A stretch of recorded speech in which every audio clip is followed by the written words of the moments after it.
Tiens, un film qui ne fait pas l'unanimité. Challenge accepté.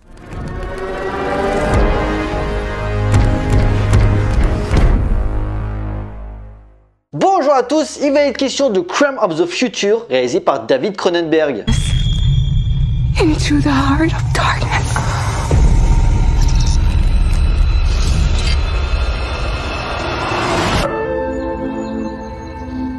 L'histoire dans un futur proche, les humains n'ont plus accès à la sensation de douleur physique et doivent s'adapter à de nouvelles sensations. Aidé de sa partenaire Caprice, le célèbre performeur Saul Tenser met en scène des métamorphoses de ses organes dans des spectacles avant-gardistes. C'est alors qu'un mystérieux groupe veut profiter de la notoriété de Saul pour dévoiler au monde la prochaine étape de l'évolution humaine. 8 ans après Maps to the Stars, David Cronenberg est de retour en revenant aux fondamentaux de son cinéma, à savoir le body horror. Sélectionné à Cannes pour traumatiser la croisette, mais loin d'être aussi choquant que certains de ses précédents films comme Chromosome 3, Frisson ou encore Vidéodrome, Crimes of the Future reste une œuvre fascinante sur une nouvelle humanité où le sexe ne passe plus par les organes génitaux, mais par la douleur comme nouveau plaisir. Provocateur et dangereux comme expérimentation filmique, Les Crimes du Futur est voué comme tous les films du cinéaste depuis 20 ans à diviser le public. Il en garde pourtant le même ADN thématique. Oubliez cependant le Crimes of the Future de 1970 car même si les deux films ont le même titre,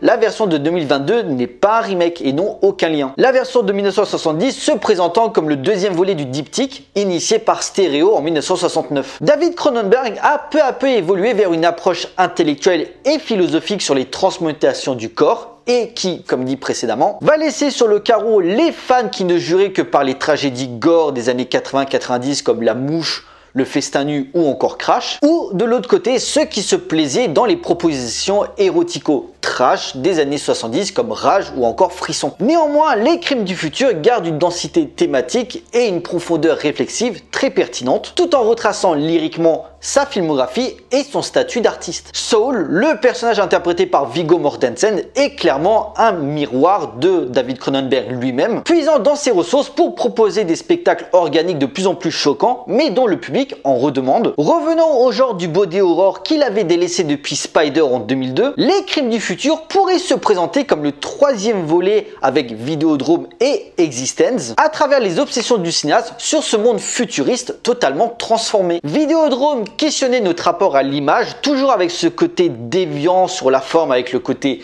BDSM, la pornographie ou encore le snuff movie. Vous avez cette légende urbaine où soi-disant des riches en particulier payent pour voir des gens se faire tuer en direct. Existence interrogeait notre rapport à la technologie environnante puisqu'il était question de réalité virtuelle à travers un jeu qu'on pouvait connecter directement sur le corps du joueur. Ici, c'est l'art qui est contemplé, ou devrais-je dire du body art en fait, où l'usage des machines permet une automutilation sensuelle du corps, tout en explorant intérieurement un futur dangereux de l'humanité. Une transgression des règles et de nos codes moraux. Les expérimentations corporelles, limite de la légalité entre l'art du tatouage et de la chirurgie, fascine autant qu'elle dégoûte. Rien que le début, en fait, t'as une femme qui élève son fils et tu sens que son fils, il y a un truc qui va pas puisqu'il se nourrit de plastique. Sa mère le tue, mais cette mort n'est pas anodine puisque par la suite, elle servira l'intrigue. Et à ce moment-là, tu te dis, il n'y a aucune limite comme ça, mais jusqu'où l'homme peut aller pour découvrir de nouvelles sensations, de nouveaux plaisirs. La nécessité de provoquer avec cette démarche de transformer quelque chose d'existant. Ici, le corps humain et ses organes en une forme d'art. Une rupture en total décalage entre les obsessions de David Cronenberg et les standards cinématographiques actuels, en particulier les blockbusters. Notamment la fameuse scène où tu as un mec qui fait une performance dansante et sur son corps, partout, il y a des oreilles. Clairement, pareil, moi aussi, je me suis marré, je pouvais pas me retenir.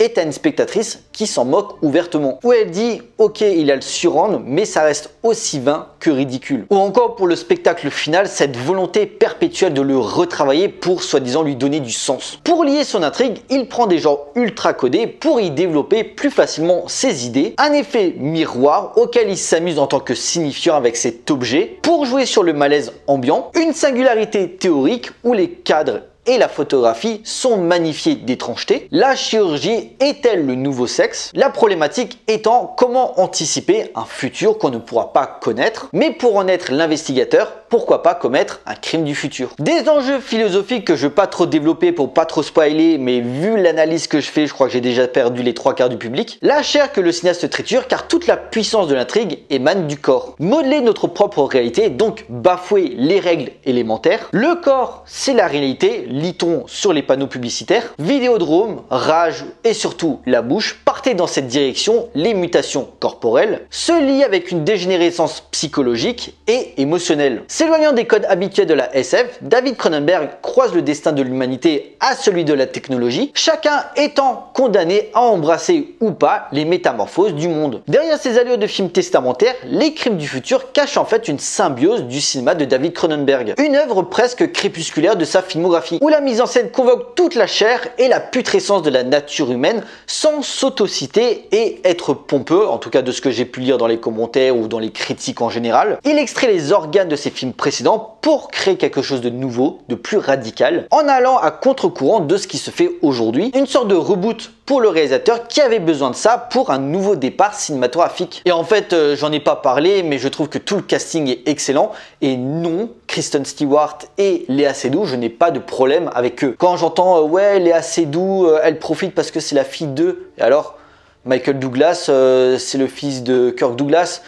Jamie Lee Curtis, c'est la fille de Janet Leigh.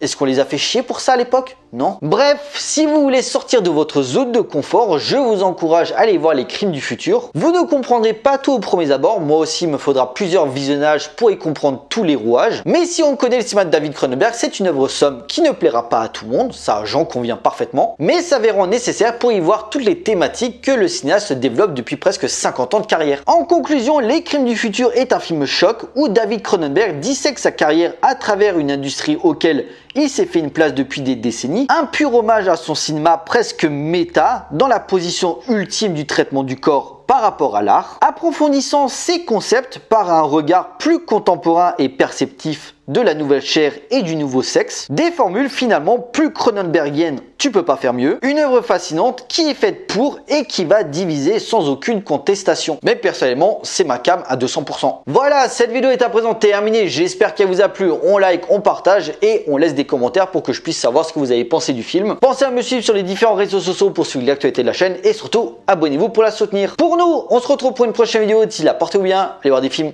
ciao.